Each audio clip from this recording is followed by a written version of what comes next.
مرستیال والي له مسؤلینو او متنفذینو سره لیدنې کتنې وکړې. د ولایت مقام مطبوعاتي دفتر د یوې خبرپاڼې په خپرولو سره ویل دي چې د دې لیدنو په لړ کې مرستیال والي د هرې ادارې له مسؤلینو سره د هغوی د کاري بهیر، شته ستونزو او راتلونکو پلانونو په اړه تفصیلي خبرې وکړې. د پوهنې له رئیس سره د تعلیمي وضعیت د ښه والي، د ښوونځیو د فعاله ساتلو او د زده کوونکو د شمېر د زیاتوالي په اړه بحث وشو. همداراز د برېښنا له رئیس سره د برېښنا د رسولو، د ښه کېدو، د تخنیکي ستونزو د حل او د خدمتونو د پراختیا په تړاو خبرې وشوې.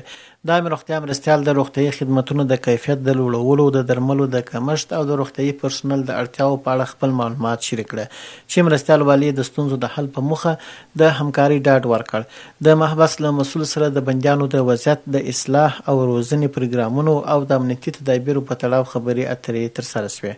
په ورته وخت کې د دوهمو واحدونو کنډک قومندان له امنیتي وضعیته، د ځواکونو د فعالیتونو د نظم د ټینګښت په اړه معلومات وړاندې کړه. مرستیال والي د امنیت د لا پیاوړتیا او د خلکو د خوندیتوب په برخه کې پر لا زیاتو هڅو ټینګار وکړ. د ولایت مقام ویاند مولوي محمد قاسم ریاض وایي د نوزاد ولسوالۍ قومي مشرانو خپلې ستونزې، غوښتنې او وړاندیزونه له مرستیال والي سره شریک کړه. هغوی د بنسټیزو خدمتونو، سړکونو، روغتیا او تعلیم په برخه کې د لا پاملرنې غوښتنه وکړه.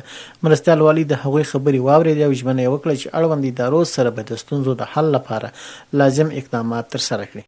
د هلمند مرستیال والي الحاج محترم مولوي محمد نبي حماد صاحب په خپل کاري دفتر کې له ګڼ شمېر مسؤلینو او د نوزاد ولسوالۍ له قومي مشرانو او متنفذینو سره بېلابېلې ناستې وکړې. د هغوی سره د هغوی پر اړوند مسایلو باندې بحث او خبرې وشوې، مفاهمه ورسره وشوه، ستونزې واورېدل شوې او د حل په موخه ورته د همکارۍ ډاډ ورکول شو. مرستیال والي ټینګار وکړ چې د دولت ادارې باید له خلکو سره نږدې اړیکې وساتي، ستونزې پر وخت واوري او د حل لپاره عملي ګامونه پورته کړي، ترڅو د ولس او حکومت ترمنځ باور لا پیاوړی شي.